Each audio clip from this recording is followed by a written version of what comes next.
بسم اللہ الرحمن الرحیم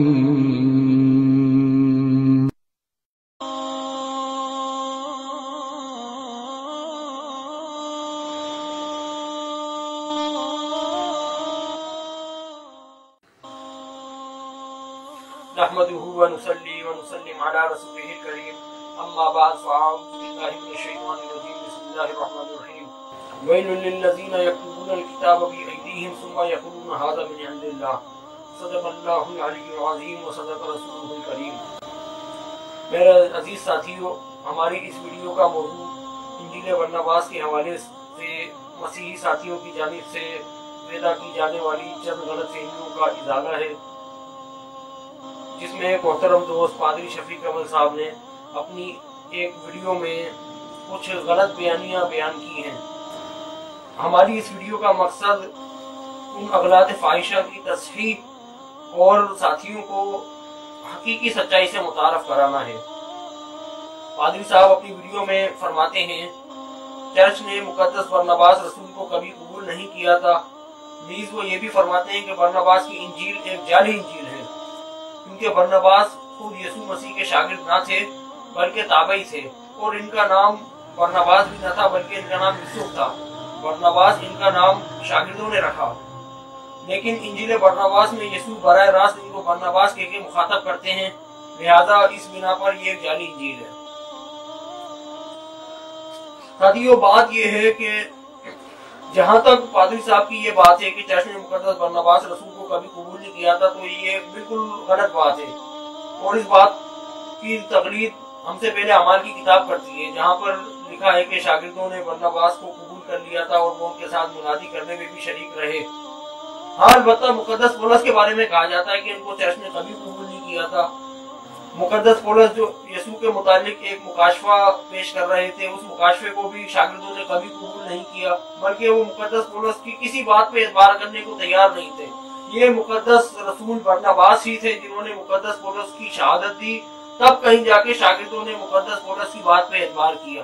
لہذا پادری صاحب کو سوچنا چاہیے کہ وہ مقدس برناباس کو غلط کہتے ہوئے کہیں مقدس پولس رسول کو غلط تو نہیں کہہ رہے، کیونکہ مقدس پولس رسول کی صداقت کا معیار تو خود مقدس رسول برناباس کی گواہی ہے، اور مقدس رسول برناباس کو جھٹلانا سے ان کی گواہی بھی ساقط ہو جاتی ہے، اور جب ان کی گواہی ساقط ہو جاتی ہے تو مقدس پولس رسول کا بھی کوئی اعتبار باقی نہیں رہتا۔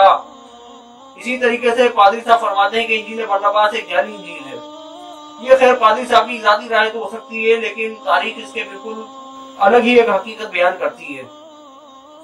اگر ہم تاریخ کا مطالبہ کرتے ہیں تو ہمیں نظر آتا ہے کہ ایک قدیم عرصے تک انجیل برناباس کلیسیا میں رائج رہی، لوگ اس کو مقدس نوشتے کے طور پہ پڑھتے رہے، اس کی کلیسیاؤں میں تلاوت کی جاتی رہی، لیکن چونکہ یہ پولوسی نظریات کے مخالف تھی اور رومی سلطنت کا سرکاری مذہب جب مسیحیت کو قرار دیا گیا، تو اس کے بعد سے ہی پولوسی نظریات کے مخالف لٹریچر کو دبانے کی مہم زور و شور سے جاری تھی۔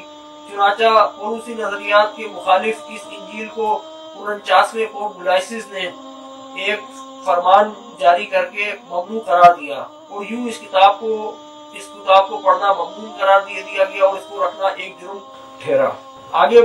آگے پادری صاحب فرماتے ہیں کہ برناباس یسوع کے شاگرد نہ تھے بلکہ تابعی تھے، اور ان کا اصلی نام یوسف تھا۔ برناباس ان کا نام نہیں تھا بلکہ شاگردوں نے ان کو لقب دیا۔ اگر اسی بات کو ہم مقدس پولس کے بارے میں قیاس کریں تو مقدس پولس رسول کا نام بھی در حقیقت پولس نہ تھا بلکہ ساؤل تھا۔ اگر ساؤل تو ان کو عہد نامہ جدید کہتا ہے، لیکن تاریخی حقیقت اس کے بھی منافی ہے۔ ایک مشہور یہودی النسل عالم ہائم مقابی اپنی کتاب پال دا متھ میکر کے صفحہ نمبر 95 پر لکھتے ہیں کہ پولس کا اصلی نام ساؤل نہیں تھا بلکہ ان کا نام سالون تھا، جو ساؤل کے مشابہ تھا۔ ان کا نام سالون نہیں تھا، لیکن کلیسیا نے سالون کو ساؤل سے تبدیل کر دیا تاکہ مقدس پولس جو کہ در حقیقت ایک رومی شہری تھے، ان کو یہودی نسل قرار دیا جا سکے۔ تو تاریخ کی گواہی کے مطابق تو مقدس پولس ایک یہودی بھی نہیں تھے۔ خیر، یہ ایک الگ موضوع ہے، یہ ہمارا ابھی زیر بحث ہے بھی نہیں۔ تو یہ بات مقدس پولس کے بارے میں زیادہ طور پہ صحیح کی جا سکتی ہے کہ وہ شاگرد نہ تھے بلکہ وہ تابعی تھے۔ لیکن बरनबास रसूल के बारे में ये बात नहीं कही जा सकती, क्योंकि बरनबास रसूल को तो जबरन शागिर्दों की फहरिस्त से खारिज किया है, और ये काम इंजील नबीसों से बेहतर कौन कर सकता था। चुनाचा हम देखते हैं कि शागिर्दों की तादाद के बारे में इंजील नबीस बाहम शदीद तजाद का शिकार है।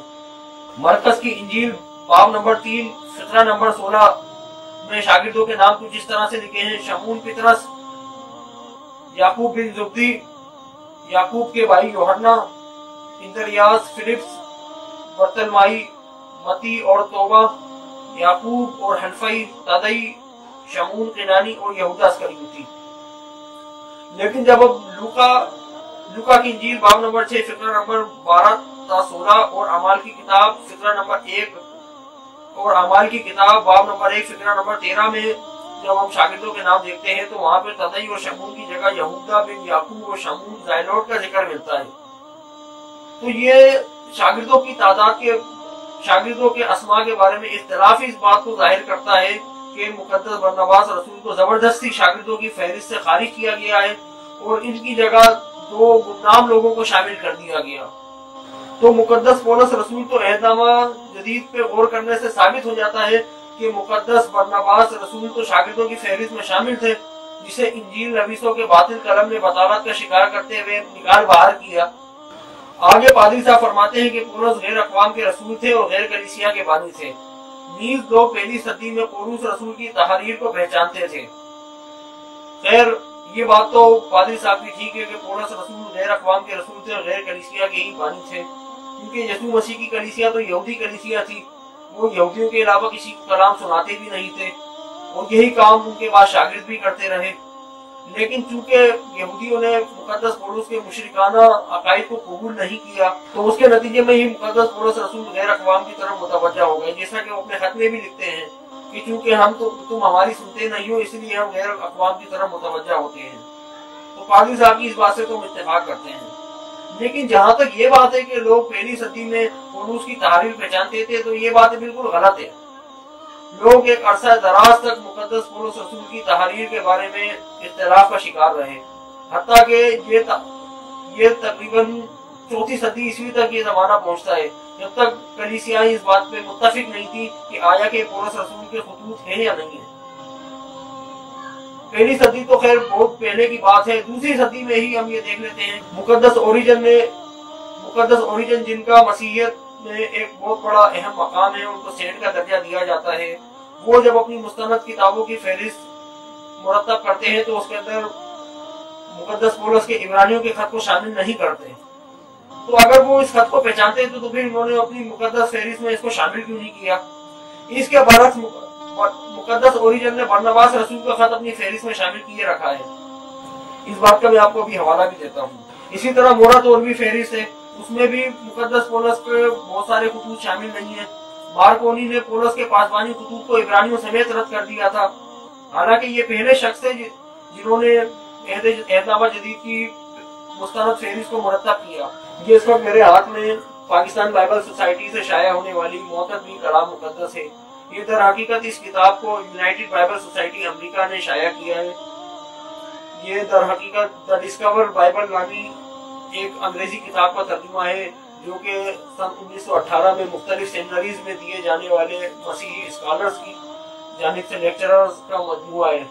और ये 18 चूटी के मसीही उलमा ने ये किताब मिलकर लिखी है, लिहाजा इसको ये नहीं इतनी आसानी से इसकी सनद को नहीं झुटलाया जा सकता। मोरातोरवी फहरिस्त मुकद्दस मार्कियून का जिक्र है और इसी तरीके से ओरिजन की किताबों का भी जिक्र है। आगे पादरी साहब फरमाते हैं कि अहदनामा जदीद में किसी भी खत को या इंजील को शामिल करने से पहले ये देखना जरूरी नहीं था कि मुसन्निफ इल्हामी है या नहीं है, बल्कि ये बात अहम थी कि ये खत रूहुल कुद्स की तहरीक से लिखा गया है या नहीं लिखा गया। वो ये भी फरमाते हैं कि लोगों ने बहुत सारी अनाजील लिखी, लेकिन चर्च ने उनको रद्द कर दिया। जैसा कि तोमा की इंजील एक जाली इंजील थी उनके बयान के मुताबिक, लेकिन चर्च ने उसको रद्द कर दिया। लेकिन इब्रानियों के नामालूम मुसन्निफ नामी जिसका मुसन्निफ ही नामालूम है उसको शामिल कर लिया, क्योंकि कलीसिया के मुताबिक ये खत रूह की तहरीक से लिखा गया। इसी तरह बहुत से लोगों ने किताबें लिखी, मगर चर्च ने उन्हीं को शामिल किया जो रूह की तहरीक से लिखी गई थी। और इब्तिदाई मसीहियों के पास इस बात की इस्तेदाद थी कि वो इस बात की तमीज कर सकें कि कौन सी तहरीरें मसीहियों ने लिखी है, कौन सी गैर मसीहियों ने लिखी है। लिहाजा उन्होंने जाली अनाजील को कबूल ही नहीं किया। तो ये तो पादरी साहब का एक दावा ही है कि इन तहरीर को रूहुल कुद्स की तहरीक से लिखा गया, वरना इनके लिखने वालों ने तो कभी इस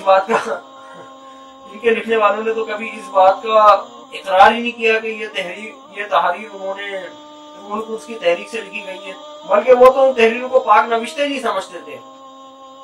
अगर ये रूह की तहरीक से लिखी होती तो मुकद्दस रसूल लूका को दूसरों से पूछ कर लिखने की क्या जरूरत थी।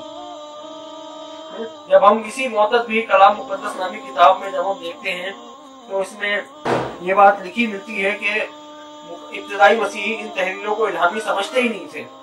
जैसा कि सफा नंबर 121 पर लिखा है, हर कलीसिया की ख्वाहिश होती थी कि हमारे पास इंजील या पौलुस के खत का अपना नुस्खा हो। जब इन तहरीरों की पहली नकुल तैयार की गई तो नकल नवीस, जिन्हें मुंशी कहा जाता था, वो इन तहरीरों को पाक नविश्ते ख्याल नहीं करते थे। वो फकत पितरस के किसी खत की या अपने जैसे किसी मसीही की लिखी हुई इंजील की नकल कर रहे होते थे। इसका मतलब है कि वो साहवन गलती करने के अलावा बाज़ औक़ात इरादतन तब्दीली भी कर देते थे। रफ्ता रफ्ता कहीं दूसरी सदी में मसीही इन तहरीरों को पाक नविश्ते समझने लगे, यानी किसी मफहूम में इब्रानी नविश्तों के हम पल्ला जो कलीसिया को यहूदियत से मिले थे।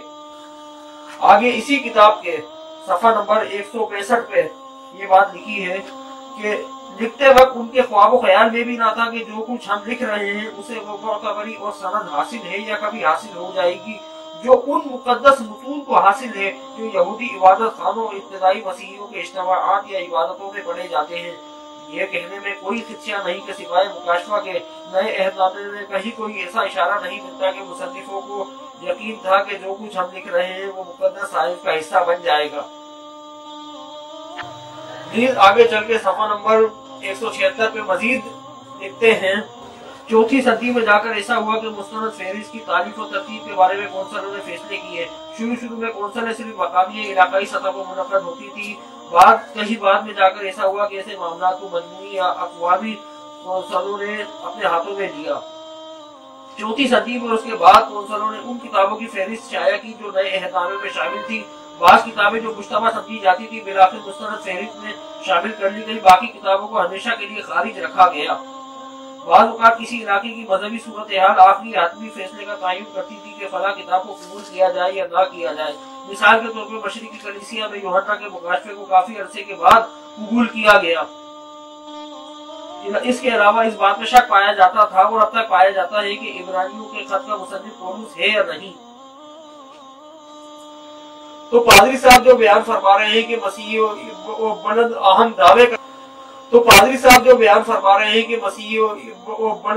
दावे कर रहे हैं कि मसीह इन तहरीर को पहचानते थे और ये तहरीर रूह की तहरीक से लिखी गई। तो अगर ये रूह की तहरीक से लिखी गई थी, अगर इस दावे को एक हत्तुल इम्कान तस्लीम भी कर लिया जाए, तो फिर इस बारे में कौंसलें मुनक़द करने की जरूरत क्या थी। अगर ये तहरीर रूह की तहरीक से लिखी गई थी तो फिर लोग इसके बारे में शक और शुबे में मुब्तला क्यों रहे, और फिर कौंसलें बिठा के इस बात का फैसला करना कि ये इल्हामी है या नहीं। हैरत की बात है, किसी भी मजहब की या अकीदे की बुनियाद मुकद्दस मतून पर होती है, किसी भी मजहब की बुनियाद मुकद्दस मतून पे इस्तवार होती है। लेकिन ये अजीब बात हमें सिर्फ मसीहियत में ही नजर आती है कि यहाँ पे खुद अहले मजहब अपनी मुकद्दस किताब का इंतखाब करते हैं कि इस किताब में कौन सा मवाद शामिल किया जाएगा और किसको रद्द किया जाएगा, और फिर इस तयन का कोई उसूल भी मुकर्रर नहीं है। जो तहरीर आपके नजरिया से मुतज़ाद रखती हो उसको फौरन रद्द कर दिया जाए। यहाँ पे ये सवाल किया जा सकता है कि कलीसिया को इस बात का इख्तियार किसने दिया कि वो जिस तहरीर को चाहे रूहुल कुद्स याफ्ता करार दे दे, जिसको चाहे रद्द कर दे। तोबा की इंजील तो एक अरसे तक गनास्ती मसीहियों के ज़ेरे इस्तेमाल रही और वो उसको मुकद्दस नविश्ते के तौर पे इस्तेमाल करते रहे। लिहाजा पादरी साहब को ऐसे दावे करने के बारे में पहले लाख बार सोचना चाहिए कि कलीसियाई मौक़िफ़ क्या है। आया कि वो कलीसिया की बात को झुठला तो नहीं रहे, क्योंकि अगर आसमान पे खुदा बाप है तो जमीन पे कलीसिया माँ है। तो जो माँ को झुठलाता है वो दर हकीकत बाप को झुठला रहा होता है। لہذا پادری صاحب کو کلیسیائی موقف جو کہ مقدس پولس رسول کے خطوط کے بارے میں ہے اس کو سامنے رکھتے ہوئے سوچنا چاہیے۔ آگے پادری صاحب ایک بہت بڑا مقدس جھوٹ بولتے ہوئے فرماتے ہیں کہ پہلی صدی عیسوی میں یسوع اور اس کے شاگرد یونانی زبان بولتے تھے، اور اسی وجہ سے عہد نامہ جدید بھی یونانی زبان میں لکھا گیا جو کہ اس وقت کی انٹرنیشنل زبان تھی، لیکن انجیل برناباس یونانی میں نہیں لکھی گئی بلکہ کسی اور زبان میں ہے۔ اب پادری صاحب کو یہ اتنا بڑا مقدس جھوٹ بولتے ہوئے پہلے سوچنا چاہیے تھا کہ کتاب مقدس میں صاف صاف لکھا ہے کہ جھوٹے لبوں سے خداوند کو نفرت ہے۔ جب ہم دوبارہ معتد بھی کلام مقدس کی طرف رجوع کرتے ہیں تو اس میں صاف صاف لکھا ہے صفحہ نمبر 117 کہ یسوع شاگردوں اور بھیڑ سے آرامی زبان میں بات کرتا تھا، اور بالکل یہی بیان صحت کتب مقدسہ میں پادری برکت اللہ صفحہ نمبر 198 پر بھی لکھتے ہیں کہ یسوع کی زبان آرامی تھی اور شاگردوں کی زبان بھی آرامی تھی۔ تو ایک بڑی حیرت کی بات ہے، یسوع آرامی زبان بولتے تھے، ان کے شاگرد بھی جو گلیل کے مچھیرے تھے وہ بھی آرامی تھے، وہ کیسے ایک بین الاقوامی زبان پہ عبور حاصل کر سکتے تھے؟ یہ تو وہی بات ہو گئی کہ ہمارے پاکستانی مچھیرے جو ہے وہ انگلش میں بات کرنا شروع کر دیں، تو ایسا کیا ممکن ہو سکتا ہے؟ اسی طریقے سے پادری صاحب جہاں تک یہ کہنا کہ عہد نامہ جدید یونانی زبان میں لکھا گیا، یہ بھی ایک بہت بڑا جھوٹ ہے اور پادری صاحب نے مقدس دھوکہ دینے کی کوشش کی ہے۔ یہی معتد ہوئی کلام مقدس نامی کتاب میں صفحہ نمبر 117 پہ لکھا ہے، مرقس کی انجیل آرامی میں لکھی گئی، بعد میں یونانی میں ترجمہ ہوئی۔ بعض علماء کو یہ بھی یقین تھا کہ نئے عہد نامے کے دوسرے حصے بھی در حقیقت آرامی اور یونانی میں لکھے گئے۔ آج کل ان نظریات کی مقبولیت کم ہو گئی ہے، کچھ بھی وہ نئے عہد نامے کا جو مواد آج ہمارے پاس ہے وہ سارا کا سارا یونانی کے اندر ہے۔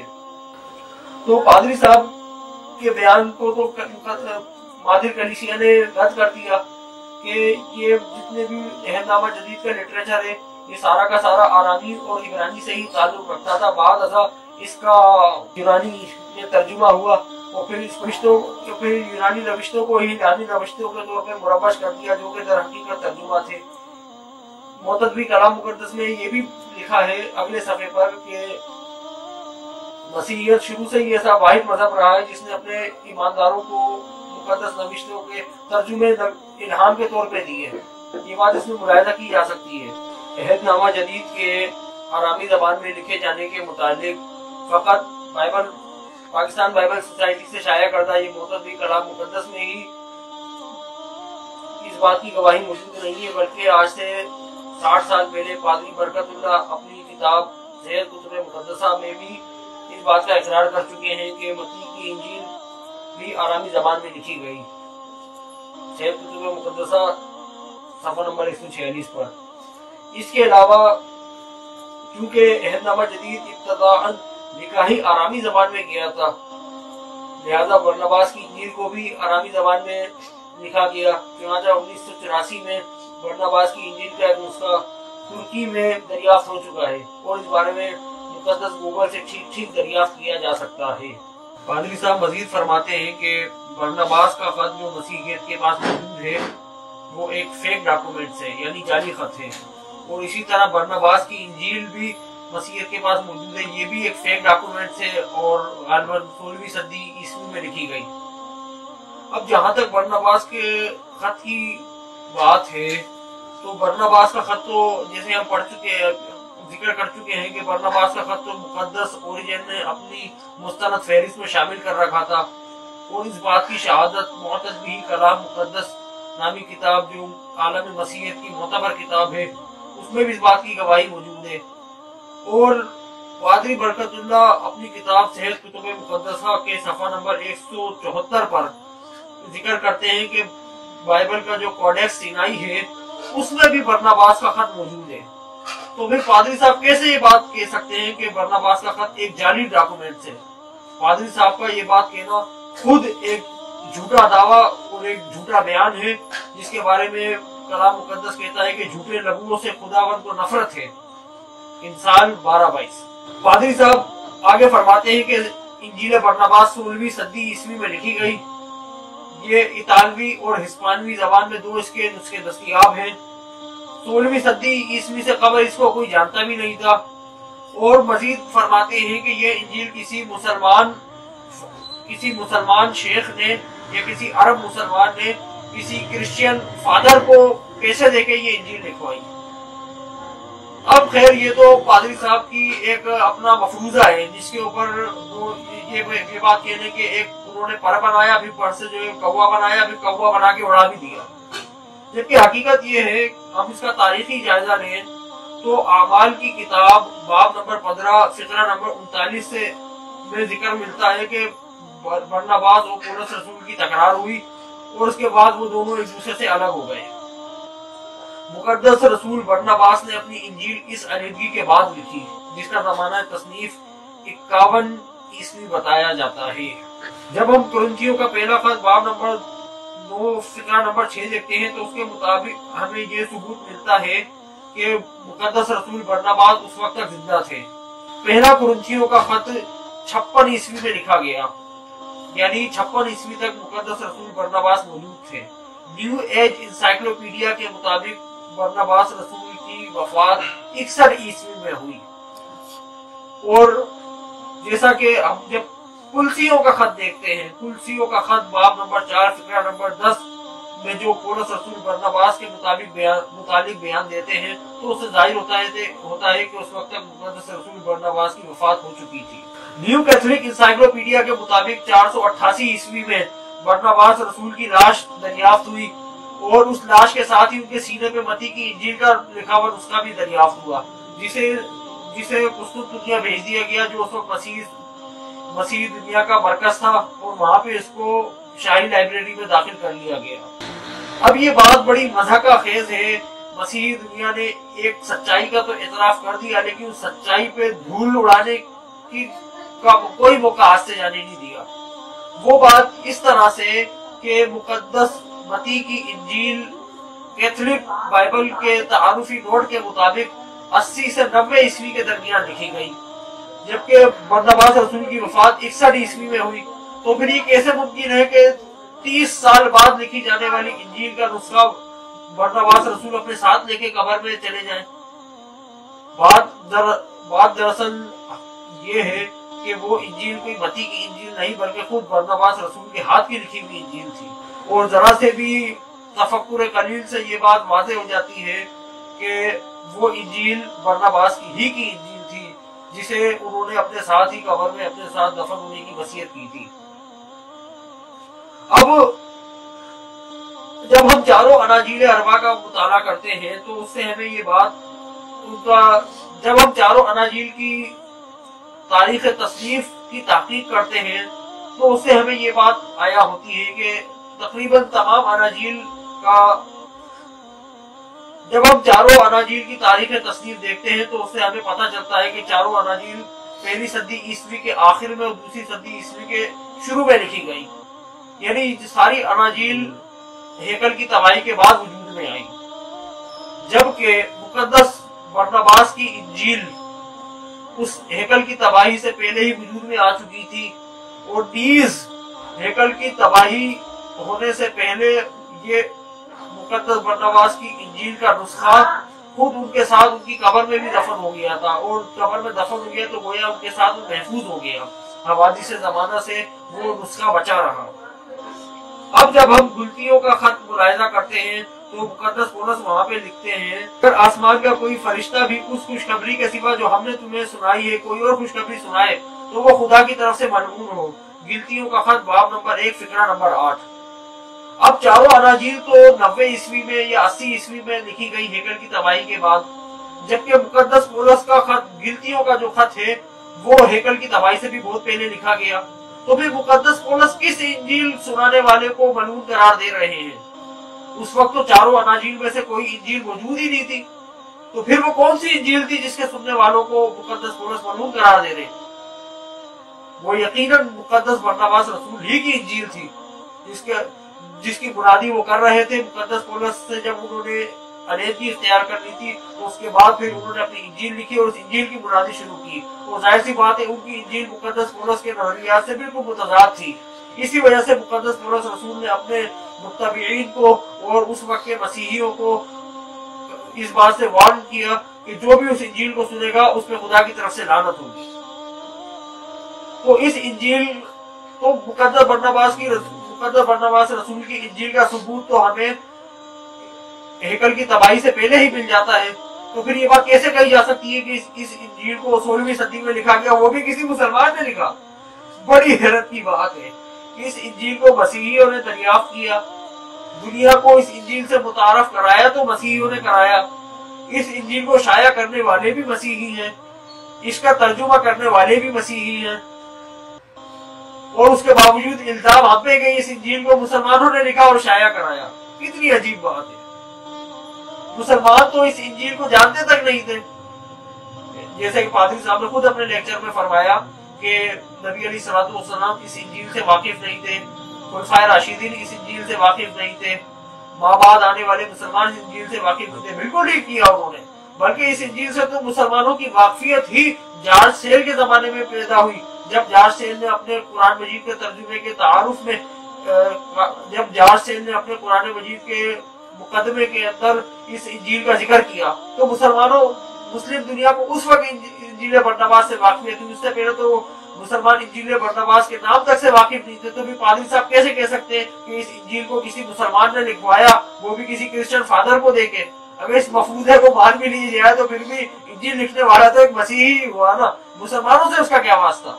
पादरी साहब को ऐसे झूठ बोलते वक्त सोचना चाहिए कि किताब मुकद्दस क्या कहती है। किताब मुकद्दस कहती है झूठा गवाह बेसजा न छूटेगा, और जो झूठ बोलता है वो फना होगा, काबिल गौर मकान है। कहीं ऐसा ना हो कि यीशु मसीह का कफारा भी पादरी साहब को नहीं बचा सके। आगे पादरी साहब फरमाते हैं कि इंजील बरनबास में जोग्राफियाई गलतियां मौजूद हैं। इस इंजील का लिखने वाला फलस्तीन के जोग्राफिया से ही वाकिफ नहीं था, तो लिहाजा इस वजह से ये इंजील नाकाबिल एतबार है। अगर किसी इंजील के मुस्तनद या गैर मुस्तनद होने का यही मेयार है, तो इंजील बरनबास से ज्यादा बदतरीन गलतियां तो खुद अहद जदीद में शामिल अनाजील के अंदर मौजूद है। वहां पे हम देखते हैं कि मुरवजा अनाजील अरबा के मुताबिक दुनिया चपटी है, और ये बाइबल का स्टेटमेंट है कि शैतान यीशु को पहाड़ पे ले गया, पहाड़ पे ले आके उसने सारी सल्तनतें दिखाई। एक अरसे तक चर्च का ये मौक़िफ़ बना रहा है कि दुनिया चपटी है, और इस मौक़िफ़ से इख्तिलाफ करने वालों को चर्च एक अरसे तक जो है वो कत्ल करता रहा है, और हर उस नजरिए को दबाता रहा है जिसने इस बाइबल के बयान से इख्तिलाफ किया। इसी तरीके से बाइबल में लिखा है मत्ती की इंजील बाब नंबर 8 में कि यीशु ने जब 2 आदमियों में से बदरूहों को निकाला, तो वो बदरूहें निकल के सुअरों के गोल में चली गई, और सुअरों जो जुर्जासियों के मुल्क के अंदर था, और जो सुअरों का गोल था वो सारा का सारा भागता हुआ जो झील में गिरा और डूब के मर गया। जबकि जोग्राफिया के मुताबिक जुर्जासियों का मुल्क तो उस झील से 30 किलोमीटर दूर वाक़ था, तो फिर 30 किलोमीटर दूर तक सुअर कैसे दौड़ते हुए आ गए? जाए के अनाजील के बयान के मुताबिक वो झील के पास ही चल रहे थे। ये भी एक बहुत बड़ी जोग्राफियाई गलती है जिससे मत्ती इंजील नवीस बिल्कुल नावाकिफ है।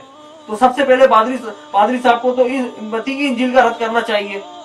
इसी तरीके से जब हम देखते हैं कि मत्ती की इंजील बाब नंबर 23 फिक्रा नंबर 35 में लिखा है कि हेकल और मत्ती की इंजील बाब नंबर 23 फिक्रा नंबर 35 के मुताबिक हेकल और मज़बा के दरमियान जकरिया बिन बरकिया के कत्ल होने का जिक्र है, जबकि ये वाकया जकरिया बिन यहूदिया के साथ पेश आया था।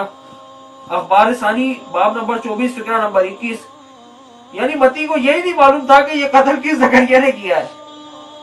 इस गलती का इतराफ एफ.एस. खैरुल्लाह साहब ने भी कामुसुल किताब के अंदर किया है।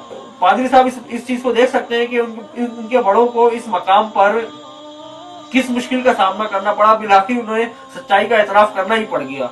इसी तरीके से मत्ती लिखता है कि यीशु ने जब आखिरी खाना ईद फसा खाया था, मत्ती की इंजील बाब नंबर 26 फिक्रा नंबर 27, यानी मत्ती के मुताबिक ईद फसा उस वक्त शुरू हो चुकी थी, जबकि यूहन्ना के बयान के मुताबिक यीशु ने जो ईद फसा से एक दिन पहले खाना खाया था, और जब यीशु को मसलूब किया गया तो उस वक्त फसा के बर्रे जुबा किए जा रहे थे।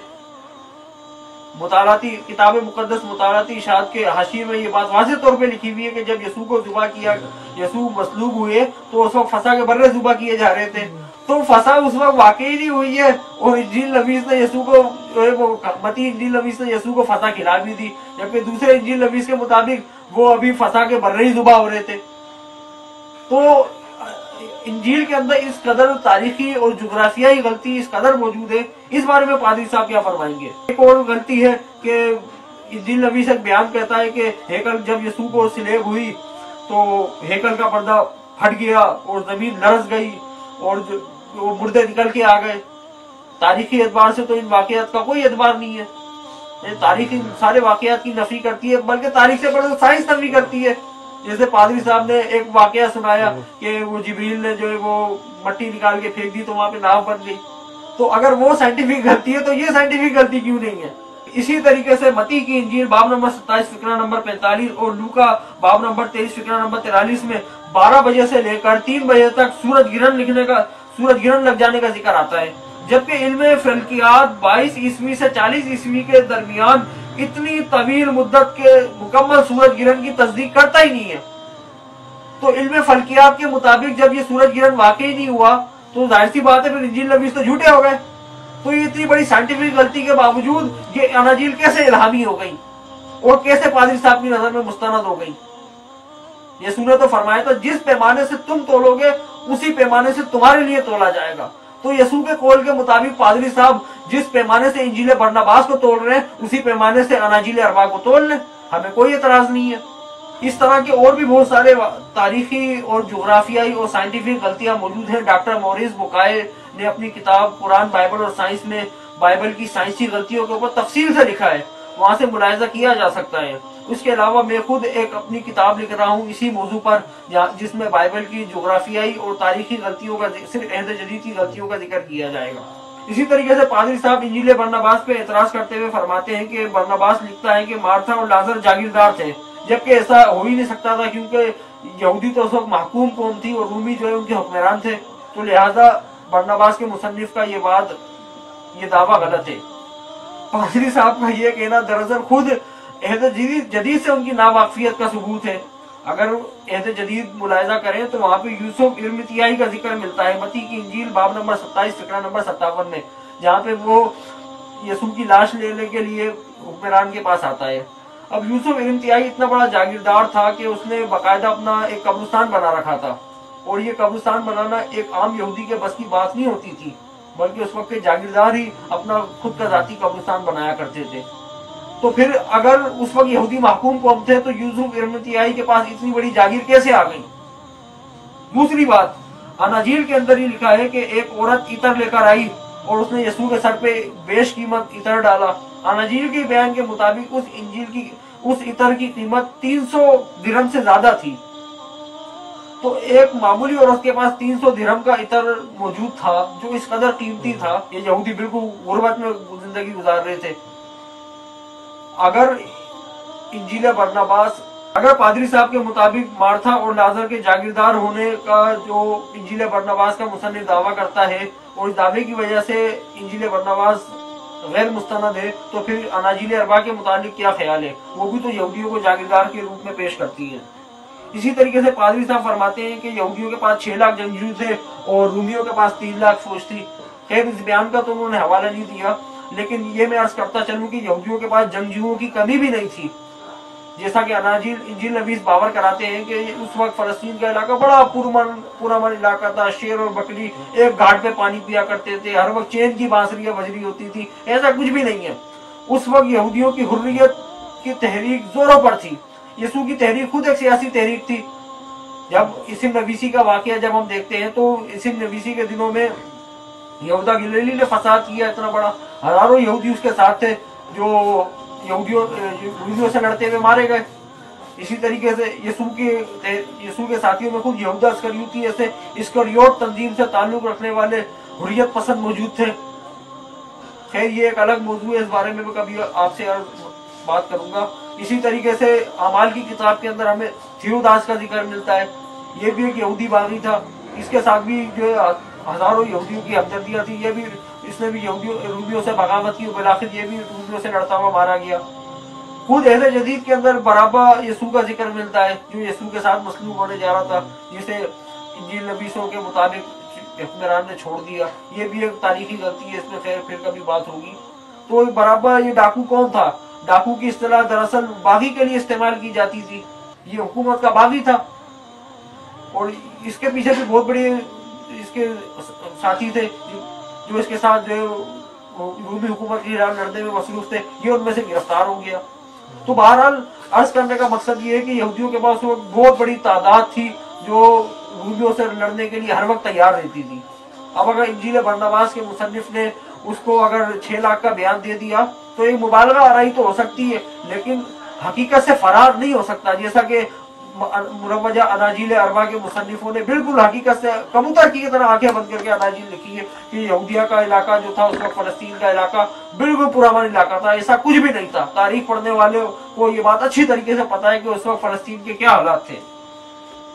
اسی طریقے سے پادری صاحب فرماتے ہیں کہ اس انجیل میں قسمیں کھانے کا اسلامی طریقہ ہے، اور عہد نامہ جدید کے اندر تو قسم کھانے کی کوئی تعلیم ہی نہیں ہے۔ جہاں تک قسم کھانے کی تعلیم کی بات ہے تو قسم کھانے کی تعلیم تو عہد نامہ جدید کے ساتھ عہد نامہ قدیم میں بھی موجود ہے۔ سامی مذاہب کے جد امجد سیدنا ابراہیم علیہ السلام سے سامی مذاہب کے جد امجد سیدنا ابراہیم علیہ السلام بھی قسم کھاتے ہیں۔ پیدائش کی کتاب باب نمبر 21 فقرہ نمبر 24 ابراہیم نے کہا میں قسم کھاؤں گا۔ خدا واحد نے بھی عہد قدیم کے اندر قسمیں کھائی ہیں جو کہ ایک بائبل کے قاری سے مخفی نہیں ہے۔ خدا تم کو یقیناً یاد کرے گا اور تم کو اس ملک سے نکال کر اس ملک میں پہنچائے گا جسے دینے کی قسم اس نے ابراہیم اور اسحاق اور یعقوب سے کھائی تھی۔ پیدائش باب نمبر 50 فقرہ نمبر 24۔ اب ہم جب مروجہ عیسائیت در حقیقت پولوسیت کے موجود مقدس پولس رسول کو جب ہم دیکھتے ہیں تو ان کی تعلیم میں بھی جا بجا قسم کھانے کا ذکر ملتا ہے۔ مقدس پولس لکھتے ہیں کرنتھیوں کا پہلا خط باب نمبر 15 فقرہ نمبر 31، مجھے اس فخر کی قسم جو اور خداوند یسوع مسیح میں تم پر ہے۔ کرنتھیوں کا دوسرا خط باب نمبر 11 فقرہ نمبر 10، مسیح کی صداقت کی قسم جو مجھ میں ہے۔ تسلنیکیوں کا پہلا خط باب نمبر 5 فقرہ نمبر 27، میں تمہیں خداوند کی قسم دیتا ہوں کہ یہ خط سب بھائیوں کو سنایا جائے۔ جب قسم کھانے کی تعلیم خود عہد نامہ جدید میں موجود ہے تو پھر پادری صاحب کس بنیاد پہ دعویٰ کر سکتے ہیں کہ قسم کھانے کی تعلیم کی وجہ سے انجیل برناباس غیر مستند اور مشکوک کتاب ہے، کیونکہ قسم کھانے کی تعلیم اسلامی تعلیم ہے۔ قسم کھانے کی تعلیم تو دراصل عہد نامہ جدید کی تعلیم ہے۔ یسوع کے قول کا مسیحیوں نے بہت غلط مطلب لیا ہے۔ یسوع نے فرمایا کہ تم قسم مت کھانا، اس سے مراد یہ نہ تھی کہ تم قسم ہی نہیں کھانا۔ مقدس پولس اس رسول کو اچھی طرح سمجھتے تھے، لیکن شاید پادری صاحب نہیں سمجھتے۔ مقدس پولس نے جب جا بجا قسم کھائی، اس کا مطلب ہی یہی تھا کہ قسم کھانے کی تمہیں نوبت ہی نہیں آئے، تم اپنے قول اور فعل میں اس قدر سچے بن جاؤ کہ تمہیں قسم کھانے کی نوبت ہی نہیں آئے۔ اس کے علاوہ کوئی مطلب نہیں تھا۔ میں نے جب اپنا آرٹیکل لکھا تھا اس میں اس بات کی صراحتاً وضاحت سے لکھی تھی، یہ بات آپ وہاں سے ملاحظہ کر سکتے ہیں۔ پادری صاحب نے تو اس کا جواب دینے کی بھی زحمت گوارا نہیں کی۔ اسی طریقے سے پادری صاحب فرماتے ہیں کہ یہ انجیل یسوع کے جی اٹھنے کی نفی کرتی ہے۔ یسوع کا جی اٹھنا تو خود ایک معمہ ہے مسیحیت کی دنیا میں۔ آج کل کے جدید علماء نے تو اس کا انکار بھی کرنا شروع کر دیا ہے۔ سائنٹیفک اعتبار سے بھی یہ چیز درست نہیں ہے، اور پھر یہ ایک اختلافی بات ہے۔ عہد نامہ جدید کے اندر خود اس بارے میں اختلاف پایا جاتا ہے، تو پھر ایک مختلفی چیز کو دلیل بنانا کون سی علمیت کی بات ہے؟ مجھے تو سمجھ میں نہیں آتی۔ پادری صاحب پتہ نہیں کیسی دلیل لے کے آتے ہیں۔ بل آخر میں عرض یہ کروں گا کہ حتمی سچائی یہی ہے کہ برناباس کی انجیل ایک سچی انجیل ہے، جسے مسیحی دنیا فقط اس وجہ سے جھٹلاتی ہے کہ یہ پولوسی نظریات سے اختلاف کرتی ہے، اور یہی تو وہ سچائی ہے جس پہ ایمان لانے کا یسوع نے خود حکم دیا تھا کہ تم سچائی سے واقف رہو، سچائی تمہیں آزاد کرے گی۔ خدائے واحد یہوہ بزرگ و برتر ہمیں سچائی کو قبول کرنے اور اس پہ ایمان لانے کی توفیق عطا فرمائے تاکہ ہم یسوع مسیح کے قول کے مطابق نجات حاصل کریں۔ وسلام علی من اتبع الہدی۔